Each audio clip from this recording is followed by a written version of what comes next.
welcome to Bury Our Bones with Cinema, the podcast that lives, breathes and dies classic movies, not so classic movies and everything in between.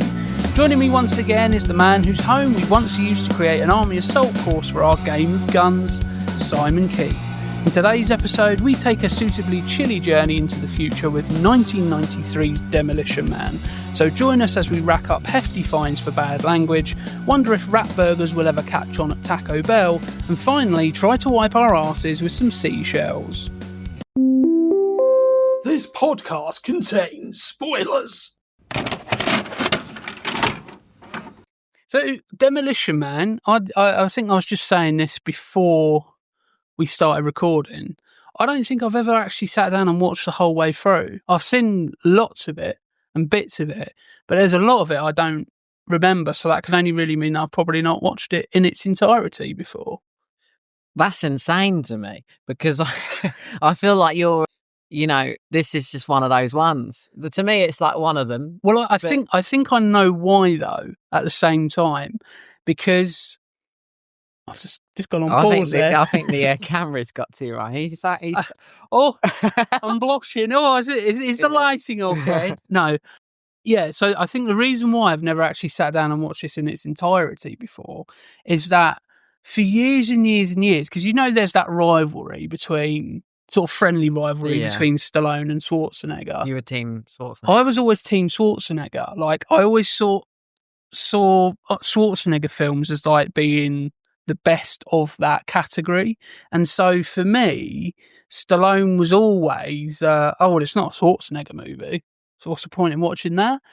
And it's a shame, really, because I've gotten into Stallone like fairly recently and watching a few more of his movies like this, Tango and Cash, and quite a few others, and actually I've missed the boat on a lot of them, and I'm glad that you recommended this, and I'm glad that Arrow Video released this limited edition, because it's given me a real good opportunity and reason to watch it. Yeah, I think, for me, I think I used to just, when you're a kid and all the movies are a bit of a blur and you can't quite remember which one's which until they're on the TV. Yeah. And I feel like this one, sometimes like Total Recall would start and be like, Total Recall's on. You like that one? And then I'd be like, where's that swear machine? Do you know what I mean? Like, Yeah. And I think I used to get him a bit confused. And I think it was probably more that way round as well. I think I used to like Total Recalls on. I'd be like, I wish it was Demolition Man, because this one I think is more accessible for like a younger kid. I think it's a lot less. There's less like gory fight scenes. It's a bit more like simple, and it's how it's a lot more goofier.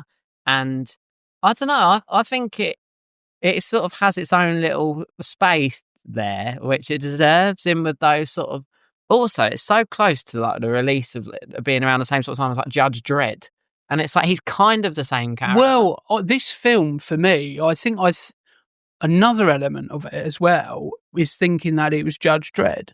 So there's that classic. Well, I say classic. It's kind of classic because it's such a bad delivery, but it's like there's that bit in Judge Dredd where Stallone's like, I'm upholding the law, and then the other guy goes, the law, like that. And I thought this was in this film, so I was kind of watching this and going, oh, when does that bit happen? And then obviously it never happens because it's the wrong bloody film.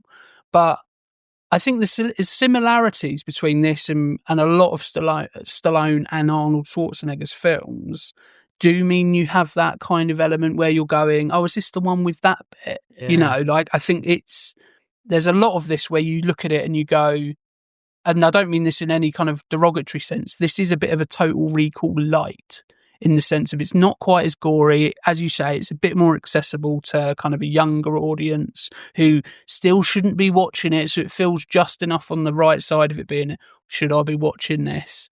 But not to the point where it's going to scar you or make you go, Christ, that was a bit too much for me at the age of 10 or whatever, So I think I might have liked it because he's called Simon Phoenix. He sounds like a Tekken character, doesn't he? I mean, he sounds like Paul Phoenix's long-lost brother in terms of a Tekken character. It works for me because of it. But to be honest, I think it's just really quite well casted. Like, I think Sandra Bullock is like fun in this, and like you can see, you know, this does feel a bit like a prequel to Judge Dredd. Really, you could just like, oh, you know, Judge Dredd, you know, skip another few like even in terms of like the saturation and like the color palette of a lot of the shots. Yeah, it felt, you know, like, I mean, just to cast your, you know, gaze towards this lovely cover, but that kind of like, you know, light blue and navy blue kind of color palette is very similar to Judge Dredd. It's very to the point where you go, the marketing, especially because it was released at a similar kind of time, the marketing team must have been like, oh, we'll just use that from that film. What, you know, I think this came first. So Judge Dredd were like, just use Demolition Man stuff, you know. At this point as well, there's even a line in this, I think, when one of them goes, I knew you'd see that. And I was like, what came first? Demolition. I think it might be Sandra Bullock said, I knew you would say that. I don't know. It's like, there's a lot of actually, you know, this is almost like that. You know, it's hard to watch the liquid goo phase now after Austin Powers. You know, like when he's, you know, they're prisoners. He's a police cop, the other guy's criminal, and they're both frozen in time for this incident that happens at the beginning. And then they're both reawakened, and the sort of warm liquid goo phase where, and when they're put under it, there's quite a lot of that. Like it's not the shortest film really, and I think a lot of it is in, you know, that they actually do show you a lot of the world really, but they take their time getting out of the liquid goo or being frozen and stuff like that. And so it feels like a sort of, it's a bit campy, verging on the side of like Austin Powers, you know, like it's even the same plot as Austin Powers #1, isn't it? When they wake up Austin Powers to fight Dr. Evil, it's the same. You know, the only difference there is that they jump forward to present day as opposed to jump forward into us, of course, yeah. You know, the future. But yeah, those similarities are very, very clear. And, you know, I think it's you mentioned about, you know, they take their time getting out of the, you know, the frozen element of it. And it is considering the film's called Demolition Man, you'd expect there to be like a lot more chaos. And there is a lot of chaos, but it's not constant. It's not throughout the whole thing. It's just explosions, and it's just what you would kind of expect from, you know, a Rambo film or a Stallone film. You expect it to be massive and expect it to be massive explosions, and it does have that to a degree. But I think it's really nicely paced to a point where it doesn't just feel like it is just a load of explosions that's kind of slightly badly woven together. It doesn't feel like that. It feels like, okay, we're getting to the next scene, but there's a logical kind of route to that next scene. It's not just, okay, big explosion here, big fight scene here, and how do we get there? Oh, we just say this, and then it's back to another fight scene. You know, there's actually a lot of, you know, there's a lot of time in between that, both in terms of runtime, but also in terms of spacing, and, you know, so it doesn't just feel like a massive chaotic ball of fire, you know, which I think a lot of Stallone films kind of have become, you know, things like The Expendables. I mean, that's just an excuse to blow shit up, you know, and this, whilst, you know, it can still be argued as an excuse to blow shit up, it at least is on the lighter side of that argument, where you could say, well, no, there is a bit more to this. Well, there is arty, like a lot of the shots done really well, and I feel like you know, a lot of money was spent not just on blowing stuff up, but you can tell that, like, you know, all the sets are really cool. Even like you know, the police station's really cool, and the outside, when they're outside, it reminds me a bit of like if you've watched the recent Andor series. They filmed a lot of that in like the sort of, what do you call it, the sort of corporate parts of London. I don't know where they filmed it, but, you know, in these sort of modern looking places that all look a bit sort of lifeless. Yeah. But it looks a bit like that, and the cars in this are cool. You know, they were there. Yeah. So kind of 2 points. First point is that it's interesting you do say that in regards to, you know, the way it looks and, you know, the money being spent on creating the world. And it was actually the production designer, so the guy essentially responsible for all of that, is David L. Snyder, who perhaps is most well known for Blade Runner. And obviously, he's done a dystopian kind of look at Los Angeles with Blade Runner. And I think the reason he came on to do this is because he was like, oh, this is an opportunity to do a utopia, Los Angeles in the future. So that was kind of his impetus. And that's actually how they allowed him to, I think it was the convention center in Los Angeles. They were like, I think it was being built and it wasn't finished, and they wanted to film stuff there, and they were like, no, because all you're going to do is you're just going to come along and do explosions and just make all of our really nice looking architecture is just going to be completely ruined, by looking at explosions, not necessarily in terms of blowing the architecture up, but in terms of nobody's going to be looking at the buildings because you're going to be blowing shit up. And he was like, no, the reason I want to do this film and why I want to use this is because this is my apology to Los Angeles. I made Los Angeles in the future look really bad and look really dystopian, and this is my love letter to Los Angeles to make it utopian. So it's interesting you picked out the sets, because that's kind of the intention of David L. Snyder to begin with.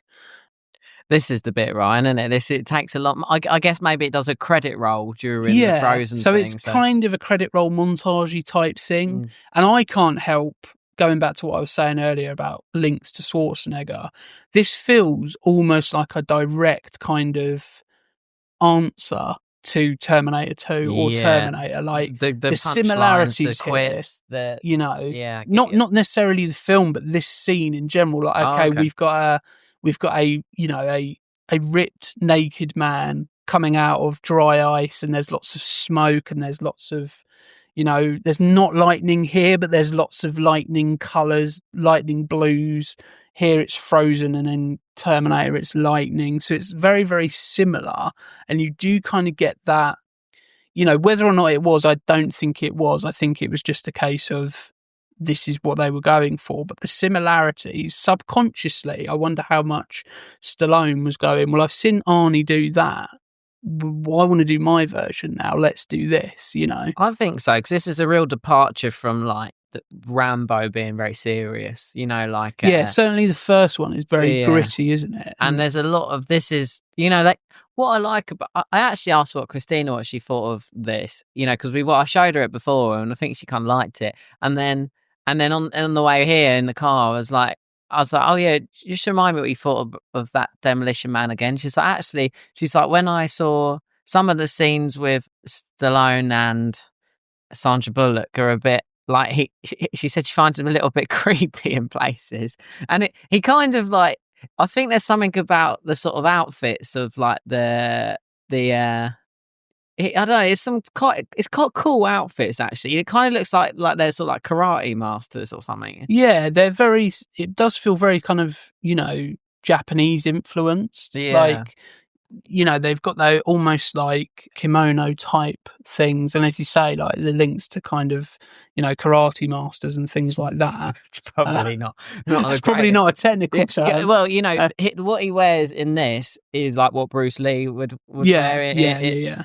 And I think, but yeah, I generally find their chemistry in this, like not, she doesn't think Stallone creepy either, really. It's not, we all like Sylvester Stallone, but when it's like, I don't know if their chemistry is like, I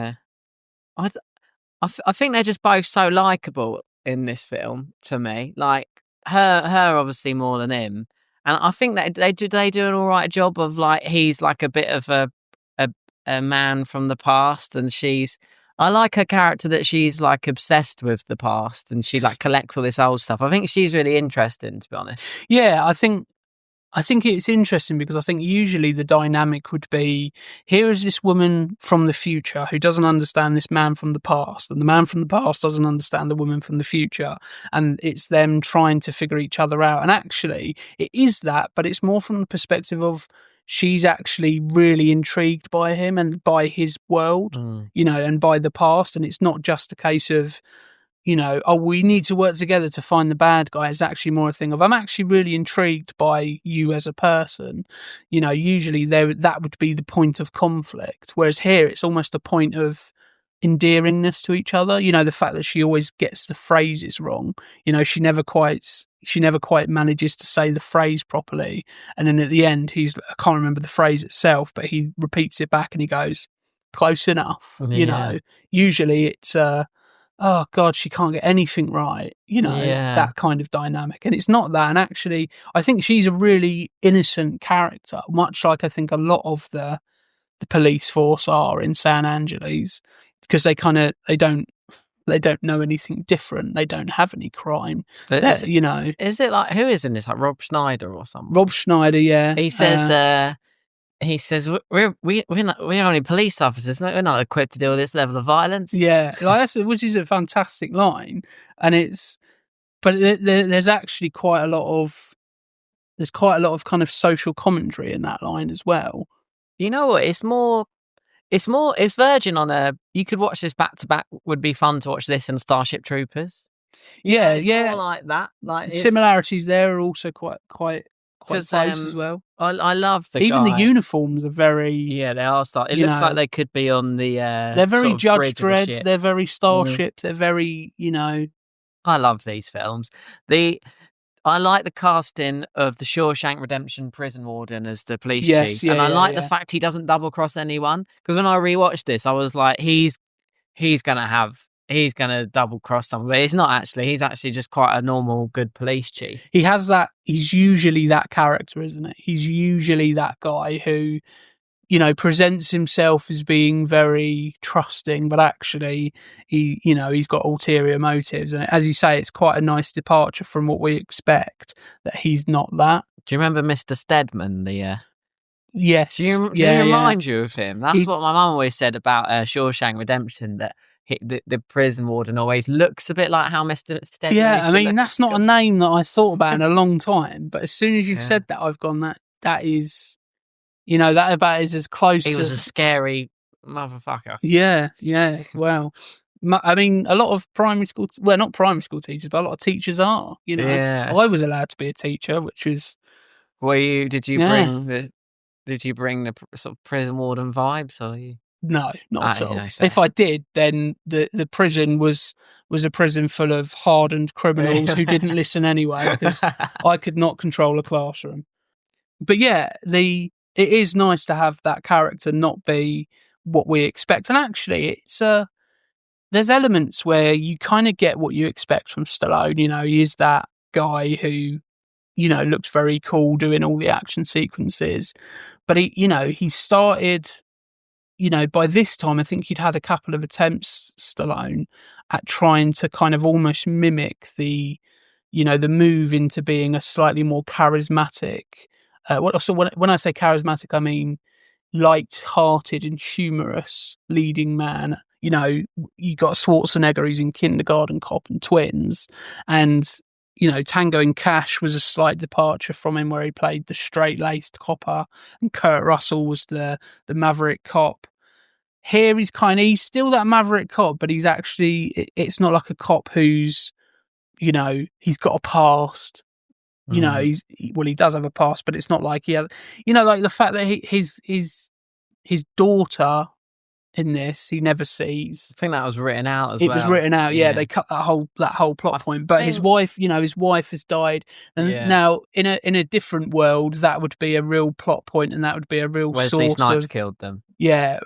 But also from him as a character, there would be, you know, scenes where he's looking into the bottom of a bottle, thinking about the fact that he's come back after 40 years and his wife is no longer there, you know. But it's not that he has that a little bit, but it's not dwelled upon. And actually, so for some films, that's perfect to have that, you know, that real kind of emotional pull for the character. But here, it would just feel a little bit out of place. And actually, the lightheartedness of the whole film and the overall tone of it, I think, is the most appealing thing about it. It's not, you know, as you say, it's not it's not Judge Dredd and it's not Total Recall, where it's like, this is a really shit world that's presented really nicely. This is actually quite a nice world for the most part. It's fascist in some ways because it's very restrictive in what you want to do, but it's done for the, I was about to say, it's done for the greater good, you know? Yeah, I don't know. I mean, I think it hints at, like, to me, there's, with this film, is there like there's some like plot holes in it that I think you could really put that I don't really care about, like the fact that the guys from under the ground are pretty hard. Like, I feel like if the world above was that weak, I feel like they would maybe do something about it. Yeah. And also, has enough time passed for this world to come into place? They mention like an earthquake and stuff, and it all feels a bit like, whoa, everything changed pretty quick. But as we know in our real lives, that things can change quite quick. But and they're not they don't have flying cars or anything. But I don't know. I don't know if the world, because I think they isn't like loads of things. Like, isn't they even span spice? Like spicy food. God, I mean, don't tell poor tradies, will you? Yeah. That's his currency, bless him. Yeah, so they ban, there's loads of stuff you can't have. They only listen to advert music, and the only restaurant is Taco Bell. And yeah, it's Taco Bell in the US version. Okay. In the international version, it's Pizza Hut. Oh, really? Yeah. So for some reason, it's like a massive thing, like, because I think a lot of people thought it was like a Mandela effect, where loads of people I swear it's Pizza Hut. They reshoot the scenes then with different signs. So basically those scenes, all the scenes with those two with that restaurants and the references to it, they changed because they thought European audiences or international audiences wouldn't know what Taco Bell is. So there's an awful lot of thought gone into those moments. But when they hit you, really, they're just as like a punchline, and there's just like a joke. Because you're not like, oh, what do you call it? What did she call them? The wars? Oh, I don't know. I just said it. I think the company wars or corporate. Oh yes, yeah. I think it was company wars. No. What do you call it? It's literally. Why is that? Yeah, we'd have to just rewind this, and then you'd be able to find it. Corporation Wars. Is it Corporation Wars? I feel like we're getting closer. Yeah. Oh my god! Like when you have you have to edit this out. The food. When you have different versions of McDonald's and. Oh god, this is so annoying. It's making me a bit upset. Yeah. Okay, let's move on. But. Yeah, a lot of the things they feel like, they obviously a lot of thought into that, but it seems a bit... Catering wars. No? I thought I had it then. I genuinely thought that was it. Yeah. Well, when it comes up on screen, we're pointing to it and we make a point of it. But so watching this then, if it's the first time you watched it the whole way through, you think, were you bored or did you like it? I feel like it's a little bit too long. Yeah, I agree. I do think, these types of films, I think, I've said it numerous times, I think 90 minutes is about right. Like, I think it's, I really like the first two acts. I think the final act drags a tiny bit, I think they could probably get to the right places a little bit quicker. But generally speaking, I enjoyed it because it was quite lighthearted and it was quite funny more than anything. I think that was the thing that I was kind of surprised at, because I always thought it was a little bit more like Judge Dredd, and it was a little bit more Total Recall and a little bit darker and a little bit more dystopian. So I was quite surprised at how lighthearted it is. And particularly from like Sandra Bullock's character and the police force that he comes back into, it doesn't feel quite as fascist as it perhaps is, because that's obviously, a bit of a plot point where he's like, I don't do with all this fascist crap, in my worst Sylvester Stallone impression. But so I was, so like even things like I think it's probably one of my favourite scenes is when Wesley Snipes is at that like terminal and he throws the guy off of it and he gets the profanity like fine, and he picks it up and he goes, fuck you, and he just chucks it. It's like, I really like that. I think Wesley Snipes in this is really, really underrated. I think it's what you were saying about casting was really, because there's elements about Stallone where he's quite stoic in places, whereas actually Wesley Snipes is very kind of free and seems to be a lot more energy when he's on screen, even in the scenes where he's just, you know, like just standing and typing at a computer. You know, he's acting a lot doing it. It's not just, I'm doing this one thing, you know. I also think it's weird how over time these movies become more relevant than they even once were. Like when Wesley Snipes walks up to that machine, some guy's talking to the machine saying, you know, he's feeling anxious or he's not happy with his life, and then like this AI is saying, you're a very good man, you should do this, or have you, you know, it's very much like, you know, these days of ChatGPT, you know, I've asked it for advice. Do you know what I mean? It might not be on a terminal in the street, but it's you know, it's on your mobile phone in the comfort of your own home. And you know, I thought, wow, you know, I never would have, that bit I've never really thought, is that relevant? I'd be like, oh, you know, robot machine. But now it's like, actually, you know, that's quite watching it now, you're like, oh, that's just ChatGPT basically. You know, it's just telling him sort of what he wants to hear, making him feel good. But obviously the people in this world aren't necessarily, it does a good little job of saying that, actually, doesn't it? Like, it's not, the people in the world aren't necessarily, just because they're in like a utopia doesn't really mean they're feeling the benefit. You know, it's not really utopia, is it? It's only utopia because they've, you know, they're neutered. All the people in the world are. Yeah, everything. It's like that classic futuristic thing where it's very nice on the surface, but scratch a little deeper. Yeah, and you see the cracks forming, and you know all the shit underneath. You know, and I think this does a really good job of not making it really. Does it? I mean, yeah, it doesn't make it feel forced. Like at no point does it really feel like it's making a political statement, or does it make it feel like it's making a societal statement. It definitely has that, you know, the links to like the LA riots and, you know, the world that LA was in and Hollywood was in when this released is very much there, you know, right up at the front. But it doesn't feel like it's properly forced to a point where you know 100% what statement it's making, and it goes to a point where it's a bit ham-fisted. At no point does it do that. I think the lightheartedness of it, you know, and the overall tone of it means that it's there. You as you say, that going back to that line by Rob Schneider, you know, we're San Angeles police force. We're not trained to deal with this level of violence.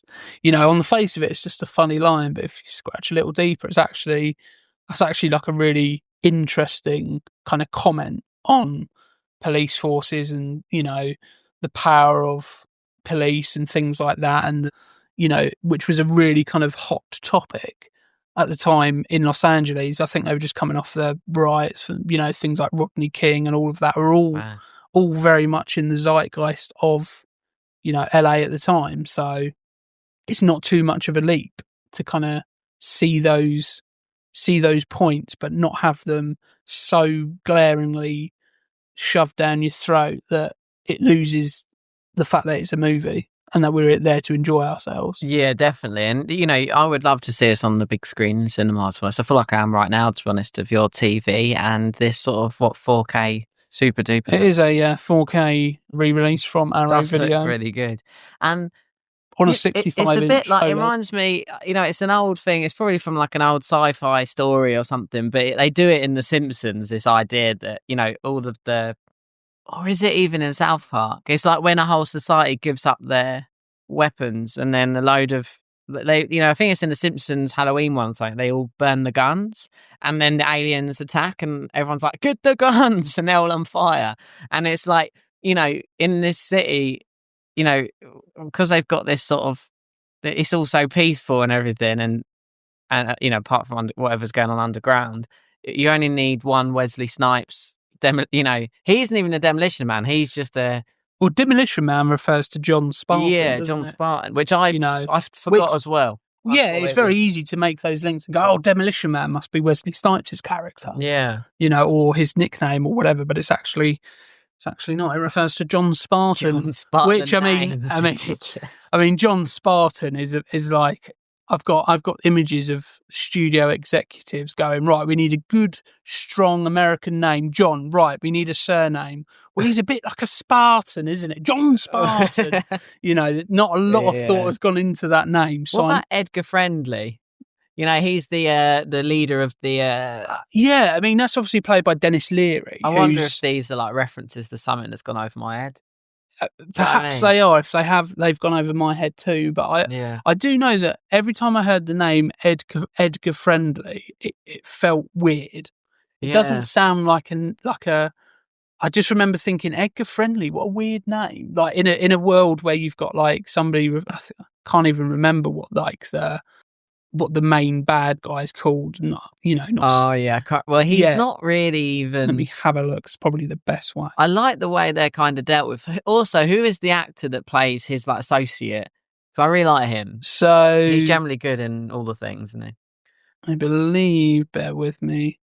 Glenn Shaddix. Okay, who's in Beetlejuice as well. Yeah, okay. He's the right and Heather's Nightmare Before Christmas. Love it.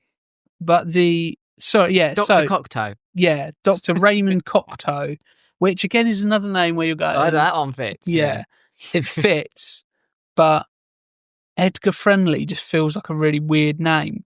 It doesn't feel like a name where everybody's got like a name that kind of fits. Like John Spartan, it's a bit of, it's not particularly original, but it sounds okay, sounds pretty cool. Simon Phoenix sounds pretty cool. Yeah, Dr. Raymond Cocteau sounds like a guy with, kind of grandiose visions of himself. That feels right. Lieutenant Lenina Huxley is a cool sounding name. Alfredo Garcia. Again, all of the names other than Edgar Friendly sounds a bit weird. I mean, you have got Associate Bob, but that kind of works for his character because all you really need to know about him is that he is just an associate. Yeah, and Bob is kind of perfect for that character. But yeah, Edgar Friendly just feels like a bit of, I don't know why, and maybe I'm just getting hung up on something that I shouldn't be getting hung up on. I reckon I'm going to find out in a minute if these names are kind of like a reference to something that I'm missing, because they feel a bit like that. They feel like they've been chosen for a specific reason, rather that's not doesn't quite. Maybe they. And are. I might be wrong. Also, Ryan, Christina reminded me that the guy on the right of screen now, he's another policeman. He is the love interest, the main character, Miss Congeniality. Yes, he is. Yeah, they have. There's obviously a lot of stuff in this movie that works because their chemistry in Miss Congeniality really works, and I feel like probably it goes back to this film, perhaps. Yeah, I don't. They went, well, we like those two. We like the dynamic between those two. Let's cast them in Miss Congeniality. So, and I feel like a lot of. And another one this reminds me of that I used to get confused with is I just remembered is Eraser. Yeah, Erasure. Yeah, and that's an Arnold Schwarzenegger movie? Is it Arnold Schwarzenegger? Yeah. Okay, fair. But yes, that's a very similar. Is that because he has in that one he has a really good weapon? He has a rail gun. So Erasure shoots through walls. Yeah. That's that. I mean, that is a great film that I feel like is one of Schwarzenegger's forgotten ones. Yeah, I feel like it came in that time where he, it was I think it was 96. Okay, fair. So it was kind of obviously post Terminator 2. Kind of Arnie had started to go more into sort of more comedic roles. Obviously Kindergarten Cop, Twins in 1990, True Lies. Okay, yes, he still plays a special agent, but there's a lot of comedy at the heart of that film. I didn't enjoy True Lies as much when I rewatched it. I sat down to watch it. I was like, "Oh yeah, True Lies." I think and Bill Paxton makes that film for me. I can't remember. He plays the guy who's pretending to be the secret agent to Jamie Lee Curtis, and then he meets Arnold Schwarzenegger, who is the secret agent, and he just like totally crumbles and becomes like. I mean, he pisses himself, and he's like, "You've made me piss myself, man." I mean, I think it's a film that. It's James Cameron, so it's very well made.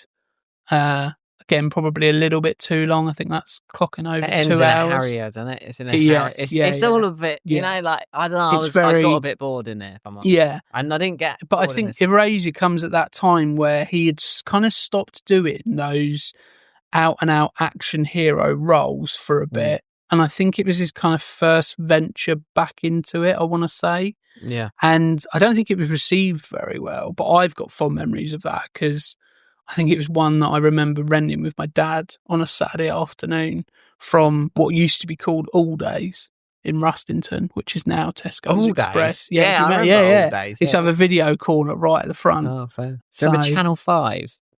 Oh, sorry. I was like, what do you mean? Sorry, you mean the terrestrial channel that's been going for years?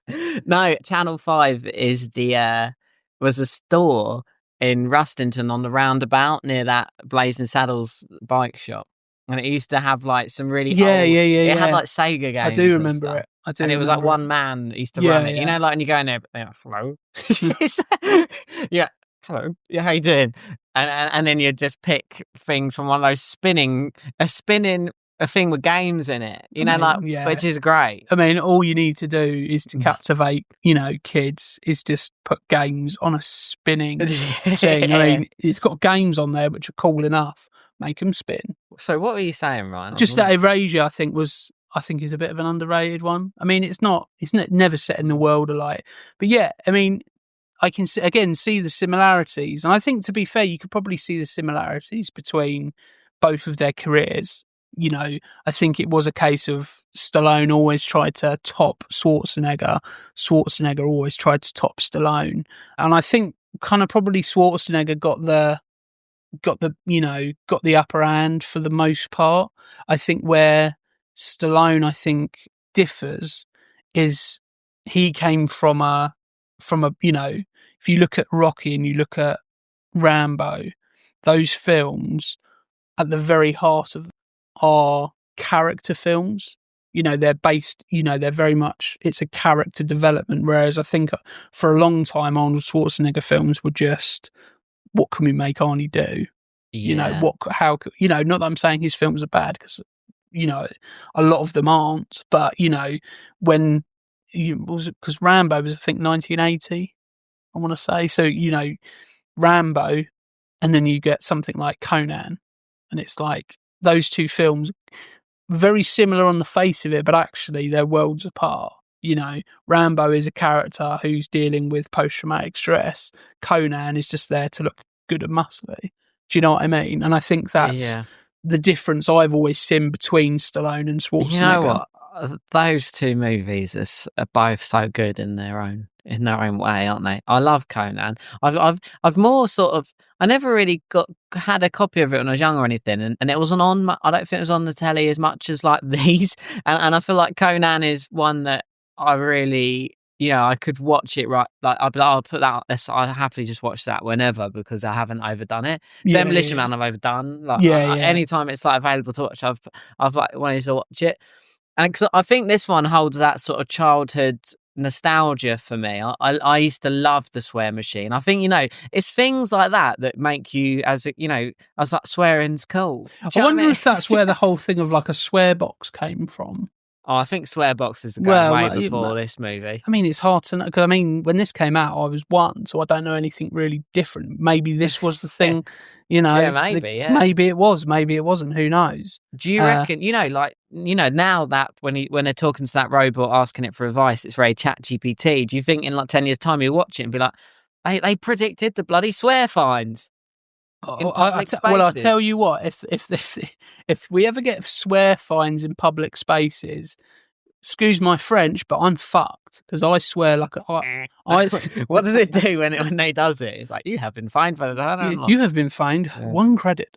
It's not much, because I swear like a docker usually. I'm actually quite surprised that I don't swear more on the podcast, but in everyday life, as you know, it's very difficult to rein me in terms of language. So that'd be terrible, Ryan. You are.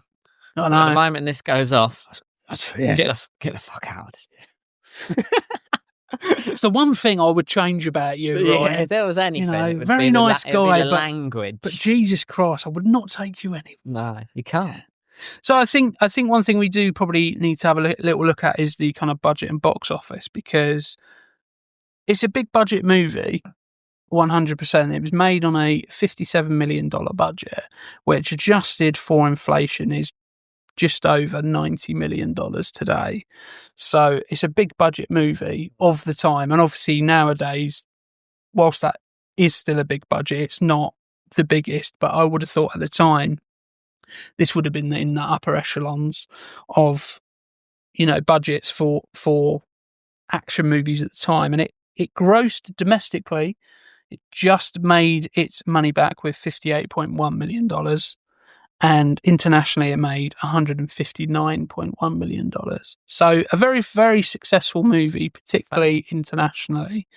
And I think a lot of that goes back to Stallone as a brand. I think by this point, you wanted to make, if you put an action film together, you wanted either Arnie and you wanted Arnold Schwarzenegger, you wanted Stallone, or you wanted Bruce Willis, pretty much. Mel Gibson as well. You wanted, there was 5 or 6 names that you kind of wanted if you had particularly if it's a film like this where it's not part of a franchise, it's a completely new idea, a new concept. You wanted one of those names in here. So whilst I'm not doing any detriment to the actual film itself, I think a lot of that comes from, it being Stallone in that, in that title role.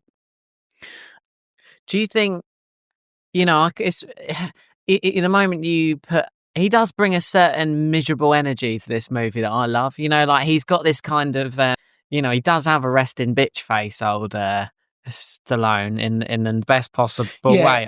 I do, and I feel like he's so moody in this, and it really, I think, because the world is so nice, and I think it is actually what this film needed. I think out of all of those, the Horsemen of the Apocalypse, all those main action stars, I think this is. I'm so glad this is a Stallone one. If there ever was a I think the thing that makes it, as you say, is the fact that he's the juxtaposition. So this world is very vibrant, a little bit like it's like an echo of Simon Phoenix, his kind of character and nature, not in terms of his violence, but in terms of his energy. Everything is very bright and light and very, big smile on your face. And actually Stallone coming in there with that, that resting bitch face and the grumpiness, and it always looks like he's about 3 seconds away from punching someone. Complements it nicely. I think if you put Arnold Schwarzenegger, I'm not saying it, I think it would still be a great film, but I think Arnold Schwarzenegger would probably bring that kind of, he would bring that.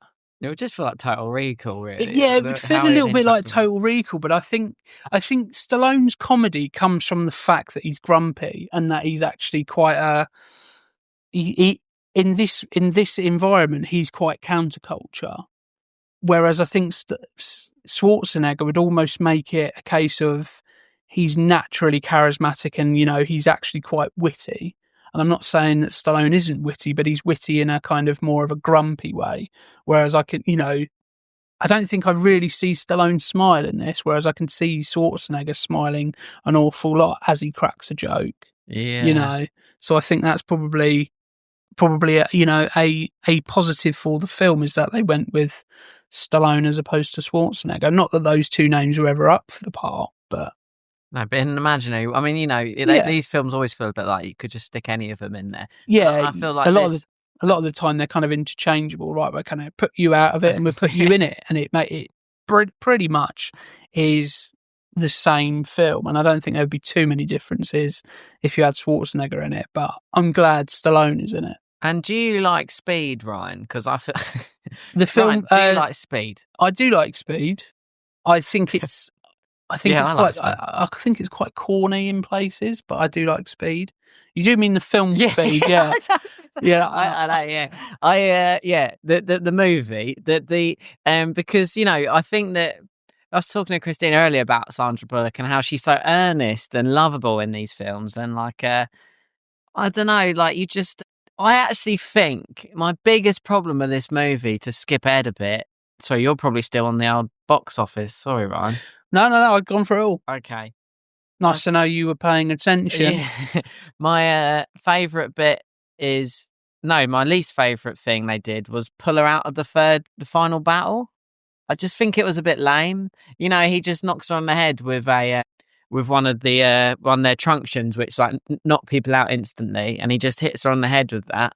and then she's not in the final battle, right? And at the end, she's like, "Oh, you didn't have to do that." It feels like one of those moments where, and I don't think this happened at all, but it feels like, oh, we couldn't get Sandra Bullock back for that day of shooting, Yeah. so we just do that. And it's a shame, really, because I was watching one of the extras on this Blu-ray, and she actually like trained in, I don't know what martial art, but she trained a little bit in some form of martial arts so that she could do some of the fight scenes herself. She didn't want to have a stunt double come in and do it. And there's one scene where it's towards the end, yeah. But not quite the end, where she starts kicking butt. And actually, it's a shame because we start to see that and we kind of want to see a bit more of it. Yeah. And you think you're going to get it. And then, fucking hell, Stallone, you've just knocked her out. That's what I was looking forward to. It makes you nowadays. It makes you just not like his character quite as much because you're like she is kind of his partner. Yeah, I mean, they're police cop partners. I mean, to play devil's advocate for the defense of the film, I think because of what we know about Simon Phoenix and the fact he's always one step ahead, and the whole reason he gets cryogenically frozen in the first place is because he went in guns blazing.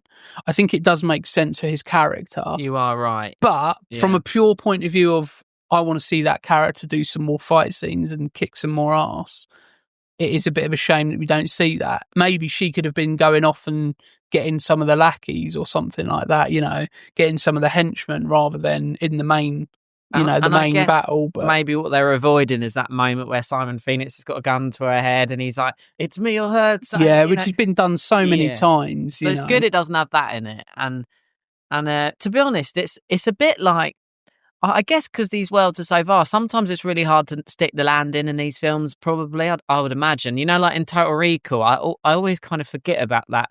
They'll kind of press that button at the end, and I'm always a bit like, by that point, I'm like, the endings aren't... And going back to that episode, that's the one thing that I kind of said, is that third act does feel quite rushed. Yeah. And I think what this film does differently from a filmmaker or from a writing perspective is it makes more kind of like conscious choices. So like, whilst I said that it feels like she couldn't come back for shooting Sandra Bullock, like, there is a bit of logic into why they've done that. And essentially you kind of are waiting for that moment where you have the ultimate showdown between Simon Phoenix and John Spartan, because essentially that's what the cover art tells you, that's what the posters show you, and we get it at the start, but obviously it ends badly, so we kind of want to see that but with a more positive outcome. So it's kind of where the film's leading, and it kind of has to deliver on that. So I kind of get it, although it doesn't. It's surprising for you to know exactly where a film's going and yet it not be, and not be kind of boring. Yeah, I think the difference between Total Recall is that you didn't know where the film was going, so by the time you got to it, it was a bit of a disappointment. Yeah, and that's being ultra critical of Total Recall, as opposed, it's a very, very good film, but you kind of go, oh, where's this going to go? Because there's all this crazy shit going on. There's all this and all this and all that, and you get to it and you're like, oh, is that it? Whereas here it's like, well, we know where it's going, because they're going to have a big fight at the end. And the reason they're going to have a big fight at the end is because that's what the film is telling you. And when they do have the big fight at the end, it's not like you go, that was a bit of shit. You actually go, yeah, that's pretty cool. And you even get, going back to what I was saying, those links with Schwarzenegger movies, he dies in a very similar fashion to how we think, the T-1000, Robert Patrick's character, Terminator in Terminator 2. He gets frozen and then smashed into thousands of pieces. Yes, it's almost identical to that, but the difference here is it is actually the end as opposed to a rug pull moment. There is a lot of guns that don't hit anything in this. I know it's like, but it felt like watching this one back more than other action movies of this ilk. It feels like there's so many moments when they're standing in front of each other. And like, there's a bit actually when they're underground in, because in this world underground, there's all these people kind of like having a bit of a revolution. They're all starving, trying to get food, but they don't want to they don't want to be part of this world above. I mean, maybe they struggle to be part of the sort of utopia. There's always the outcasts, and in this they're just under the sewers in like the old city, aren't they? Because there was an earthquake and they've built on top. That's kind of cool. I like that subterranean city underneath city. I'll always like those things. Which, to keep pulling it back to Total Recall, feels very much like when they go to Mars and there is that whole Martians, the ones who are indigenous to Mars. It feels very similar to that. So, the similarities are endless when it comes to... Is there Martians? Is there? Well, yeah, the people who live on Mars. Oh, like the people that... Aren't they just people from Earth? I'm confused. No, there's the ones who are from Mars. They're the ones who live on Mars. Well, yeah, they may have come from Earth. Okay. Yeah. But I think because there's some mutants on there as well, isn't there? Yeah. So I think they may be proper Martians. But yeah, I think that's from the radiation. Yeah. But there's a whole subterranean shit going on. And it looks very similar in kind of feel and tone to the subterranean elements in Demolition Man. And you get to experience a bit of that first in that museum. And so yeah, there's a scene in the underground where like it's him and he's assembled. Simon Phoenix, Wesley Snipes has assembled all of the people that he put in prison, that Spartan put in prison over the years, and they've obviously been released, I guess, recently. And then they're like, oh, we're going to get the guy that put us in prison, and we got to get Edgar Friendly for no reason. It's just in my head.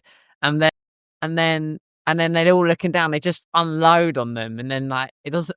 Yeah, and it's not like. And then straight after that, Simon Phoenix is running away. He goes, "Oh, it never works out," and he's just running away again. I was like, well, maybe I don't know. I mean, if this was a game, maybe look down your sights, rather than hip firing all the time. And that's what. Sorry, no, that's what it kind of feels like. It is. Going back to the, where he gets all of those other dudes to be his like henchmen, to be defrosted. Yeah. Which just sounds like I've just got something out of the freezer rather than actually being, we're defrosting people. But I think that those people are really underutilized. Like, it's almost like it feels like a moment where you could really like introduce each character in like a, this is Rocksteady or whatever, Yeah, I know that's a character from Teenage Mutant Ninja Turtles, but you could really have each of them be like a character and a bit more, because they've got Jesse Ventura in this film, and Jesse Ventura is like so charismatic and Jack Black, but they're just kind of throwaway. Well, I think this is the bit maybe that it feels like watching it, you just want more from that, don't you? But the bit. The first group of goons he gets from underground are people that have already been defrosted. Like, he hasn't defrosted them. So, like, I think, because it doesn't show them getting defrosted. Yeah. And it's a bit like, you think, it would make more sense if they were people that... And right at the end, he's about to defrost 80 people. He kills his goons that have already been defrosted for some better goons. But I think he's the one who does that. I think he does some of his, like, computer trickery, because it's all in his head and he knows all the codes. I think he does that. Oh, sorry, right. I think he does, but you don't see it. That makes sense. Yeah, he does it because I think they're his old gang, I think. But then or at least people who hate John Spartan. But then he's going to do more at the end, 80 of them at the end. Yeah. Why don't he do them in the... Because it's not bloody Shakespeare, Simon. At the end, it's building up to like these, like you're saying, it would have been cool if... I don't know, it's just shoulda, woulda, coulda in this. But I'll tell you what I think shoulda, woulda, coulda. If we still had Sandra Bullock there, they release another big criminal, maybe a woman one. That's what they did in these movies back then. Some kind of other criminal, and then she gets to fight one, and he gets to fight one. You kind of want all of the, you want Sandra Bullock, you want, the other dudes, you want them to have their own fight. Yeah. You've got the main fight, you've got the main event, but you've got those undercard fights that you want to see as well. And I feel like perhaps the reason they didn't do that is because it is probably what you're expecting. Yeah. So they still want to maybe, try and subvert your expectations to some extent. But I feel like, I always find if you've got Jesse Ventura in a film and you don't use him, anybody who knows Predator or The Running Man knows that Jesse Ventura, and anybody who's watched any kind of 80s wrestling will know that Jesse Ventura is charismatic as fuck. And if you've got him, use him, because I thought he was going to be a bigger part in this. When I saw Jesse Ventura, I was like, fucking get in. I like it. He's great. I love it, Jesse. But he just wasn't utilised. And it kind of reminded me a little bit of Batman Forever. These films feel a bit like this. Film feels a bit. He's either in Batman and Forever or Batman Forever and Batman and Robin, and I can't remember which one. And he just plays a guard at Arkham Asylum, and you see him for like a couple of shots, and it's like, come on, it's like you could have just had an extra in that role, but you've got Jesse Ventura. Use him, for Christ's sake. Not just to look like muscle, but there's a reason why he's in Predator and why he has a couple of lines. There's a reason why he's in The Running Man and, has a whole character, because he's fucking Jesse Ventura. It would be like having, from a maybe not quite the same, but it would be like having, Arnold Schwarzenegger in this movie, but have him not say a single line and just be in a couple of shots and it not be like one of those nod, wink, wink cameos. It'd be like, well, why have you got him in it if you're not going to use him? That's what it felt like to me a little bit. I guess maybe for these big budgets, they can get these people not necessarily do anything with them, or maybe they cut stuff. It always very much feels like, although there's the sort of more, there's the brute villain who's the arch nemesis of Demolition Man, Simon Phoenix, great name. And then there's the sort of the guy you think might, that he's like the top dog of the cock something. What's his name called? I know. Every time I see that, I just really emphasise the first part of his name because it's Cock. And his associate, but you never really Raymond Cocktail. Yeah, but it's very much just Wesley Snipes as the villain. Yeah. Really, in this, he could have been maybe some hierarchy of. We wouldn't have minded some other ones, I guess. Yeah, and perhaps the reason they did that is because they didn't want to take away from Wesley Snipes. Because as I say, I think Wesley Snipes is probably one of the best things about this movie. He does some great, I love the fact that little things are touched on, like when they're looking at, when they go in prison, they're supposed to get a program to be rehabilitated. And one of my favorite things in this is that Stallone is his program he starts knitting, and then he's like, I've programmed to be really good at knitting, and then when he crashes a car, and then his t-shirt isn't even ripped or anything, I don't think, but she said, oh, you look like a real mess, John Spartan, and then he's like, oh, just the needle and thread will sort it out, and it's like, he's like, oh, did I really just say that? And then, but one cool thing with Simon Phoenix is that they've programmed him to make him more like a fighting monster, because they want him to... Yeah, I think there's a line where he says, he's got all of this knowledge and he's 3 times stronger, and interestingly, just going, from a Wesley Snipes point of view, because I think he's a black belt in karate, so he had to actually slow down his kicks and punches because they were just blurring on the camera because they were so quick. So at some points, Wesley Snipes, I think, says, I think he said he doesn't like watching the fight scenes with him because he can see that the kicks and punches are really janky because of that. And I just think, I think that's such a cool thing where Wesley Snipes was too fast for the camera, Yeah, so I was just about to say that I appreciate he looks really like he's a trained martial artist in this. He obviously is. Yeah. That. And I think it's part of the plot. It's cool. It's a tiny thing where if you get, it's a bit of a weird link, but I always think about the Roger Moore James Bond films where the fight scenes always looked crap. Because it was like, well, this is just a guy in his 50s who isn't trained in this kind of stuff. And he's just doing bad karate chops to the back of the neck. It's like the N64. N64 GoldenEye karate chops. So it always looked terrible. And actually in a film like this, it adds so much. And obviously, we're in an era where a lot of the movie stars were responsible for their own stunts. People like Jean-Claude Van Damme. Obviously, all of his fight stuff looked, legit because it was legit. And I think it only adds to, this film that Wesley Snipes' kicks were too fast for the camera because he's so good. And although, It's so crazy, and you have to be really good at that sort of thing to be able to look, to have to look back. But it looks a bit janky. Like to the average Joe, like me, Yeah, and like his fighting, his high kicks in this, like they really memorable.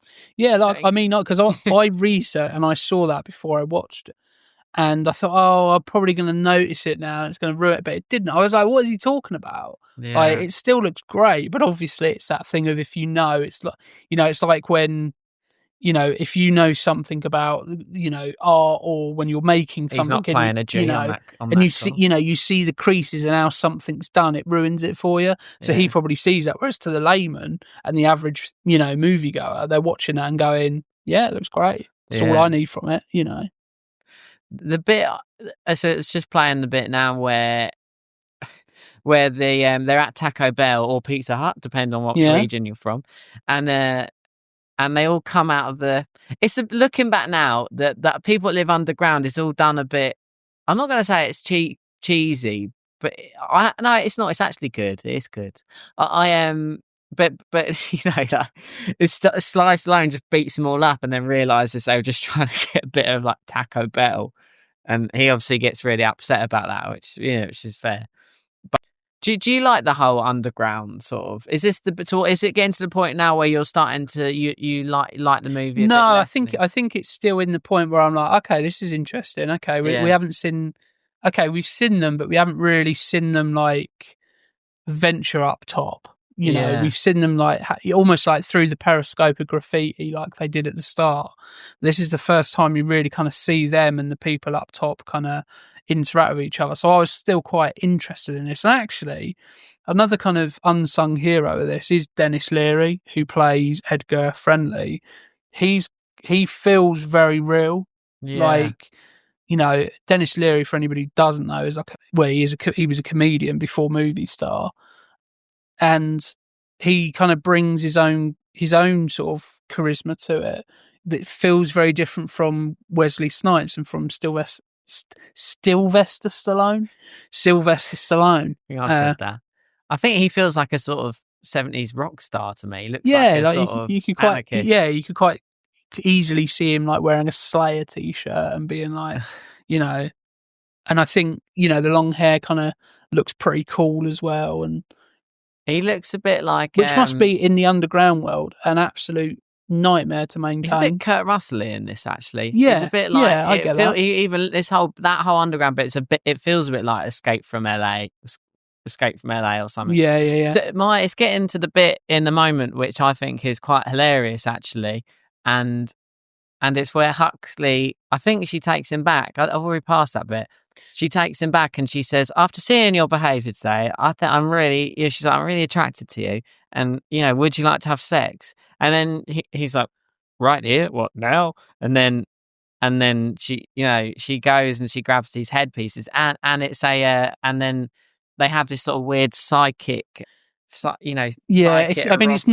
quite VR, but it's like, but it is kind of VR. And that is a direct reference because there's a scene in the old movie Barbarella with Jane Fonda where she holds out her hand and I think it's like how they have sex in this place. And there's a really funny scene where they're like both hold out their hand and they're going like this and their hair just keeps getting frizzier and frizzier. And it's like a shout out to that. And I'd obviously never watched Barbarella until probably last few years, and I never have got it. But it's funny on its own, and it's even I like that reference. That's good. That's quite interesting because I put that down as kind of my worst scene. Oh, fair. But I just found it really cringy. Like it was as soon as there was I thought the line was quite funny where she was saying, would you like to have sex with me? The way she says it quite matter of factly was quite. I was like, oh, that's quite funny actually, because you kind of expect them to kind of, for lack of a better term, beat around the bush. Yeah. But actually, she just comes out of it, and that's quite funny. And then when it goes into it, it's kind of like I felt it was very cringeworthy, a bit like. Forced romance in films is kind of a pet peeve of mine anyway. But they don't even get it on. So it's kind of subverting your... Slightly, but I still found it quite cringy. It was almost a thing of like, does this really need to be in this film? Does it? I know it doesn't, not... and that's kind of why my pet peeve is there, is because more often than not, the kind of romance element and the sex element of a film doesn't add anything to the film. It's just there to be a bit, for lack of a better term, a bit of blue for the dads. I think that because we don't get that from her, I think the blue for the dads is done very obviously in this movie. True. But the what I would say about that is it does add to the world building of the fact that they don't even have sex normally anymore. And how else do you really to say that, and true. But it also, it's sort of, what do we gain by knowing that? But this is where Christina said he's maybe a bit creepy because he's sort of like, oh, do it the old-fashioned way, he had this sort of, so that's disgusting. I actually found those scenes quite funny even now, but I think I like that. For me, I like that sort of campy stupidness, but the blue for the dads is he, like, after that, I think he goes back to his own apartment, which is very Asian inspired as well, with the sort of doors that, in those movies they get stabbed through, those sort of screen doors. Yeah. And ninja movies and stuff. And he goes back and then he just gets an incoming call which doesn't fit, I don't think, because he gets an incoming call from a random stranger who's just topless, blue for the dads. And then she's like, oh, sorry, wrong number. And then she puts the phone down. But it's like, but in this world, isn't that, like, we've just saw that they don't even have, like, sex in a normal way. Wouldn't, like, calls be monitored and stuff? I don't know. I think that bit does feel a bit. Yeah, I in think these movies from this time, you look away for 5 minutes and you might have missed the sort of because you're describing that and I'm going, I can't fucking remember that scene. What's going on there? Why can I not remember that? Oh, it's literally just after that. Probably because I was too busy eye rolling at the previous scene. Yeah, fair. Have you seen the Barbarella scene where their hair? No, I haven't. I think it might make you like this scene more. Okay. Well, that'll be one for further watching then, Barbarella, for that reference. Because as I say, I think sometimes knowing the references, like there's been so many films that I've watched recently where I've clicked with the reference and gone, I never knew that reference before. Now I get it, and now I know why that's funny, or now I know what it's trying to do. So, like, going back to our Naked Gun episode, I think in 33 and a third, the final one, they do this scene at the start where they're at a train station and there's like a, they're doing a stakeout and they're trying to catch some mobsters, and they're looking at these stairs and they're waiting for these mobsters, and then all of a sudden a woman comes along with a pram and a baby in it, so one of them helps them down with the pram, and it basically parodies that shot and that scene from The Untouchables, which when I watched The Untouchables for our Untouchables episode with Jim, I was like, I'd literally never seen that film before, or never seen that scene before. And so when I watched Naked Gun ages and ages ago, I was like, I mean, it's funny, but I feel like this is referencing something and I don't know what. Then I watched it back, I was like, I now get it even more, and now it's even funnier because I know what. So maybe there's an element, as you say, with that scene, going back to the Barbarella reference, where I've gone, I don't get the reference. Subconsciously, I don't get the reference. This is just a ham-fisted sex scene that doesn't really need to be in here. But maybe with that reference, I will gain a new love for it. I don't think it necessarily makes it funny, though. I feel like it's either funny. If it made you cringe, then I think Christina found this. I think, when I say I can see why people find it funny. Yeah. I think I cringe because I feel like it's trying to be funny. Yeah. Rather than it be, I think there's an element of, it's cringe because it's, a bit of a forced sex scene, and it's also cringe because it's like, isn't this funny? Hey, isn't this fun? It's that kind of funny rather than it just being kind of naturally. I wouldn't even call this a sex scene because they don't have sex. So I would say that. Well, how else do I describe it to the viewers? Yeah, but I would say that that's why this is. I think you were going to expect them to be, oh, here comes the romance. You know what I mean? Like, oh, she really likes him. They're going to bond over being from the past and present. But I think it gives you something a bit different. You're really trying to convince me that I shouldn't hate this scene, aren't you? I think out of it, I like it. It's in her apartment. It's sort of quite. I don't know.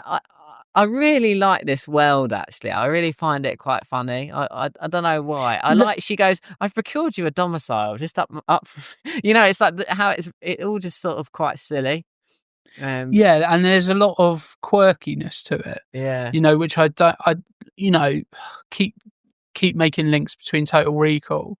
There is quirkiness in that world, but the quirkiness is more kind of comes from the people who are oppressed, whereas here the quirkiness comes from the oppressors and how like silly it is. You know, the fact that they fine people for swearing and they print out a ticket. Yeah, And, there's the scene where he keeps swearing in front of the thing and then he's got toilet paper, which leads me on to the biggest question. Do you get the shells?